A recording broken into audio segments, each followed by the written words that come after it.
Hi, I'm Nikki, the Obsessive Bookseller. Welcome to my Year of Awesome Reading Challenge for 2023. It has long been a tradition to set myself a list at the beginning of each year, highlighting all the books that I think are high priorities. This is essentially a compilation of 5-star predictions for myself. Books that I've been meaning to get to for ages, and what it does is help me kind of refocus my attentions because I get so scattered in so many different series, and I refer back to it periodically throughout the year whenever I feel a bit aimless. And I'm also using it lately as a main source of inspiration for book club nominations. So there are quite a few books on this list. There's the bunch that I own physically, but there are also quite a few that either haven't been released yet or I just haven't purchased yet. So let's talk about the non-owned ones first. City of Last Chances by Adrian Tchaikovsky. This was published in December, and I know absolutely nothing about it, but having read and loved Children of Time, which was my #1 favorite book of last year, I'm paying attention. Whatever he decides to publish, I'm going to eventually try to consume. And what better way to start than like his newest release? I think it's a standalone, but don't quote me on that. But yes, that one's definitely on the list. Demons of Good and Evil, book 17 in the Hollow series by Kim Harrison. It's not losing any momentum for me after all of these books, especially since she revamped it at like book 13 or 14. It is now focused completely on the demons, my favorite paranormal aspect of the book, and I love the culture that she creates with them. I love the politics, I love the dynamics, I love the witchcraft. She's a witch, and she actually practices her craft in the books with these complicated spells, all these rules and practices and rituals with it, and it's so much fun to read. I always love it in books when someone is really adept at something and we get to see that through the pages. It makes me feel like I'm doing it too. That one comes out later in the year, but I have an e-arc for it, so hopefully I'll be getting into it like sometime within February, I think. The Spear Cuts Through Water by Simon Jimenez. First of all, look at that cover.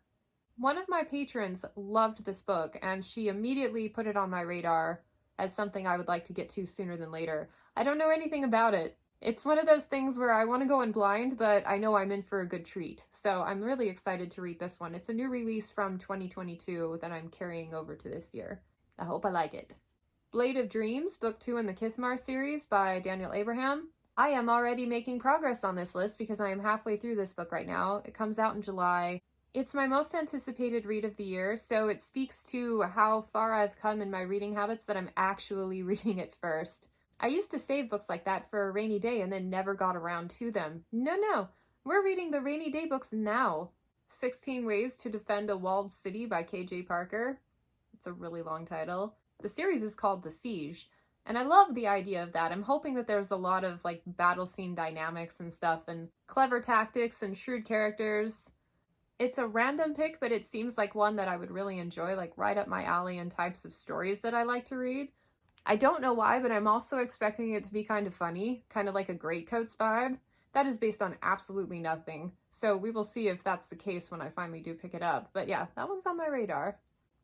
Valor's Choice, book 1 in the Confederation series by Tanya Huff. This is a space opera-y, creature creation, sci-fi that I've had in my collection for so long. And it's the type of stuff that I normally really love, so I'm hoping that to finally get around to reading at least the first book this year and seeing if I've been saving it for no reason because it's crap, or if it actually might be a new favorite. I love anything with covers by Luis Royo. It's part of the reason I was drawn to the series in the first place.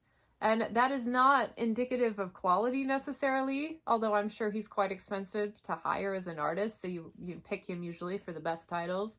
But they've been hit or miss. I think I've gone through and systematically read most of the books that he has done cover art for, and that, you know, they range from like 2-star mediocre to like 5-star reads, so no predictability, but hopefully I get to add this one to the higher half of that equation.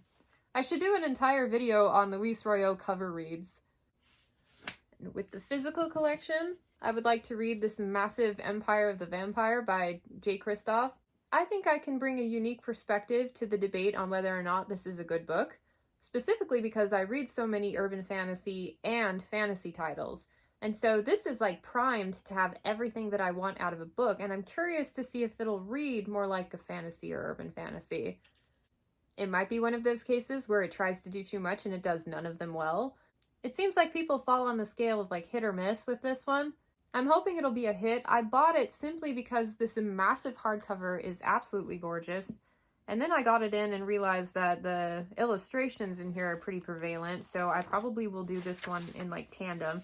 And then as it happens, I have a signed copy and I didn't even order a signed copy, so that's always cool. So here's hoping that this book will continue to take up a lot of space because I actually really like it. We shall see. Engines of Empire by R.S. Ford. I noticed that the second book in this series is on the docket, so makes me more inclined to pick up the first one because I know he's continuing to write in the series. I know absolutely nothing about this one, but it's one of the early releases of last year that kind of caught my attention, so picked up a copy and yeah. There seems to be a theme here with me not knowing much about the stories that I'm super excited to read, but it's a mix of kind of general hearsay, cover appeal, general knowledge of the types of stories that work for me generally, and just a gut feeling. When I do my wrap up for this project at the end of the year, I'm going to take a moment to highlight how many of these titles that I thought would work for me actually did, kind of take ratings into account. I think that could be fun. We Ride the Storm by Devin Madsen. Book 1 in the Reborn Empire series, and lucky me, this one got picked for Patreon Book Club this month, so I will be diving in immediately. I'll probably have it finished by the time this video goes live. But I, again, know nothing about it, but it just seems like one I would be really interested in. I'm kind of getting a Grey Bastards vibe from the cover here. It's a book by Jonathan French. I'm thinking similar vibes, but I'm just not sure because I don't know anything about it. The type of story that this promises is very much in line with what I've been craving lately. I'll let you know how it went in my wrap-up. More Adrian Tchaikovsky, Empire of Black and Gold, first one in the Shadow of the Apt 10-book series. I have such good feelings about this book. Everything about the vibes to the idea for the story. I love this man's zoology and his creature creation that he infuses into his works. He also has a degree in psychology, which also plays a role because, he gets really deep into the character's mindset and motive. It's really cool. At least from the small sample size I've had from him so far, but very excited to dive into this one at some point. Even though I've only read 2 Tchaikovsky, and I loved one, Children of Time, and was kind of lukewarm on the other, Children of Ruin, I still feel like he's an author that's going to end up working for me more often than not, because the components are there, the basic writing is there, the talent is there. I just didn't happen to like that particular story trajectory. This can be the tiebreaker. Gardens of Stone by Mark T. Barnes. It's a trilogy that I've had on my shelves for ages. And it's a series that I think I'm going to love. In my mind, it's going to be kind of like Shadow of What Was Lost by Eilington, a little bit of Malice by John Gwynne, and just kind of like this hodgepodge of really cool events and world building. In fact, I read the first couple of chapters ages ago, trying to join a buddy read, but I just wasn't in the right mindset to concentrate that hard because they do throw a lot of names and characters at you right out the gate. But the atmosphere it created and the idea for the world building always dazzled me, so I've been putting this one aside until I have room to concentrate, and that's never going to come about, so I just need to bite the bullet and try it. I was thinking to wait until I finish Malazan before I dive into this one, but I may have to just bump it up the priority list even more. Very interested in this one. Lost Metal by Brandon Sanderson. I think I am up to date with everything this man has published, except for the latest novel in Skyward because I didn't really care for the second book, and I'm kind of waiting to finish it until the last one comes out, just do it all in one fell swoop. I am on the side of really having enjoyed Mistborn Era 2. It doesn't take itself too seriously, and that's part of its charm. It was a feel-good read, really interesting. My favorite part was kind of the tie back to the original trilogy. I love it when you get those profound moments of realization that there's more going on than you originally thought. And yeah, I loved it. So I've lost my enthusiasm a little bit for this fourth book because it took so long to come out, but I don't have it in me to reread at this moment. So this one may or may not get read soon, but I would like to read it eventually. I did start and read the first 3 or 4 chapters and really enjoyed the perspective that we got there. Kind of some background on one of the characters. Hopefully, by the end of the year, I will have read this one. The First Binding by R.R. Verdi. This is the release from last year, the one that I am most anticipating reading. By all accounts, I should have dropped everything and picked it up by now based on how much I want to read it. I like the idea of the culture and the rich world building that this one might have to offer. The writing style is supposedly really beautiful. Everything about it just screams me. So I would like to, for sure, make this one a big priority going into 2023. Ruin by John Gwynne. And if I have any credibility as a booktuber and following through with what I say I'm going to do, I will have read this by the time this video goes live. This series is one of my favorite reads of last year, and I'm loving it so much. What the heck is wrong with me? It's like the whole concept of like eat the frog and do like the most important thing first, because most people when they look at a to-do list, they tend to do like the easiest stuff first. That's what I'm doing. I'm reading all the easiest stuff and saving the big robust projects for when I'm in a better mindset to really appreciate it. Improper use of quotes. But even if it takes me all month to read it, come hell or high water, I will have read this one. The only Abercrombie I have yet to read is his young adult trilogy, starting with Half a King, and this one is very up on the high priority list. I have it included in a couple of different challenges. It's on rotation for my Project YA. It's also like 4th or 5th in line on my A to Z challenge that I'm running. So this one will get read this year, and I'm very much looking forward to it. I don't care if it's not the same like rich robustness as his main series. If it's even slightly better than most of the YA I read, I'll be happy. It's Abercrombie. How can it not be? Grace of Kings by Ken Liu. I've carefully collected this entire series and have yet to even crack the spine on it. I've been really enjoying Asian-inspired fantasy. This one has gotten so much praise, I can't imagine not liking it. At the very least, the world building strikes me as something I'll really enjoy. And if I don't like it, I'm out a bunch of hardcovers, but I've done weirder, worse things with book buying, so. Another high priority, Empire of Silence. I love both sci-fi and fantasy, so hopefully kind of a hybrid of both will really work for me. I have yet to see anybody really hate this book. I might be forgetting something or have just not seen the right review, but yeah, most people generally tend to enjoy this one. You watch, I'll hate it. Once I finish making my way through Faithful and the Fallen, I'll be picking up the continuation to the Bloodsorn saga, Hunger of the Gods. I've been kind of stalling on it for whatever reason. I think mostly because the third one isn't pending anytime soon, so I don't feel any particular rush to get to it to then get to the new release. I have some time on it, but I need to be careful. If I let it drag out too long, I'll forget too much and then I'll have to reread the first one, and that is so inefficient. As of now, though, I read it last March or April, so I think I should be good if I pick it up within the next couple of months, which I will if I read Faithful and the Fallen like I say I'm going to. Golden Enclave by Naomi Nomick. It's going to be the final book in the Scholomance series.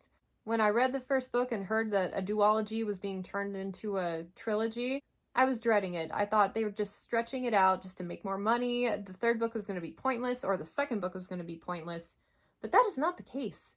She has a compelling reason to have added a third book, and I am wildly excited to see what this one has to offer. I think it's going to be a cool change of pace to what we've read so far. And yeah, I'm really excited. I have no idea where the story's going next, and I find that very compelling. I want to read more Jennifer Fallon this year. This copy doesn't have a cover, but this is Lion of Senate. It's the first book in the Second Son series. I've read this one already. I read it about the same time I read Abercrombie's Blade itself, and just evaluating those first books without knowing how brilliant Abercrombie gets as he continues writing, I kind of liked this one a bit more. They had a lot of similar elements, only this one had a little bit of a stronger plot. So I put it down thinking, I really like that. I want to read more in the series, but then just never made my way back around to it.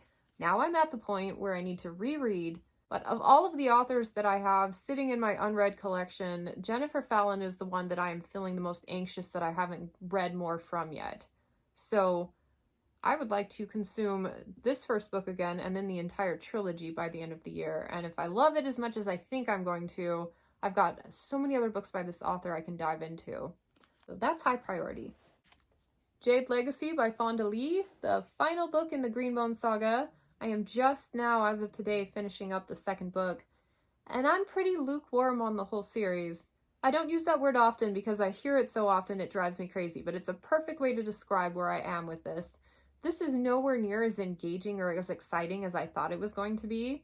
The second book was better than the first one, And I'm kind of going off of the idea that I didn't really start hearing a ton of hype for this series until the third book came out, so maybe this one just culminates into something so amazing that I'm just gonna love it. One can hope. I feel a little bit down that I'm not as excited about this series as others have been, but, you know, I mean, it sounds like I'm totally hating on it.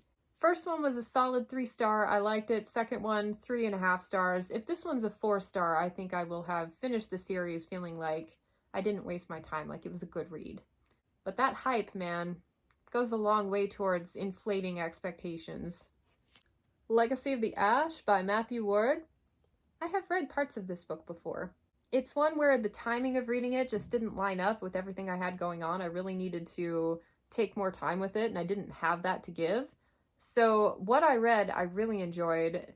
Classic fantasy feel, but with a more modern, sophisticated writing style. That's exactly up my alley. I think it's got room for a lot of complexity in there, and just great world building, cool characters. Very excited to dive into this one at some point. Kind of lower priority than everything else, but still up there, you know. Blackfire Keep by Anthony Ryan. Also hoping to have this one read by the time this video goes live. I really have a lot of ambition packed into just a couple weeks of reading time. But this is such a cool series.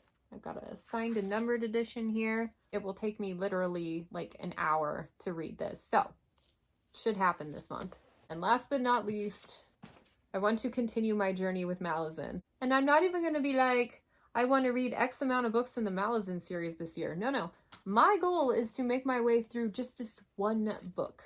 And given my track record with the rest of the series so far, it will probably take me the entire year of incremental reading to get through this one. But that's okay. I can do it in small doses. And I am enjoying myself with it. So much going on right now, so many other things to concentrate on. Reading should not feel like a chore, and sometimes this series feels like a chore, whether I'd like it to or not. Now, it's a chore that has a really good payoff.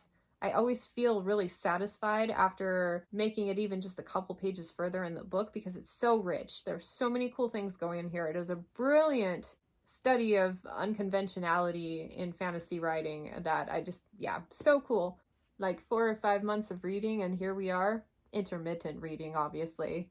Maybe I'll shoot to be 2/3 of the way through it by summer. I think that's a good goal. What would be really smart with how much I preach reading the best books first would be to focus only on the books on this list, which I'm getting closer to that. I have all of these other projects and challenges going on that kind of chip into it a bit, but I've restructured my reading life to include more of series like this and less of just the okay stuff.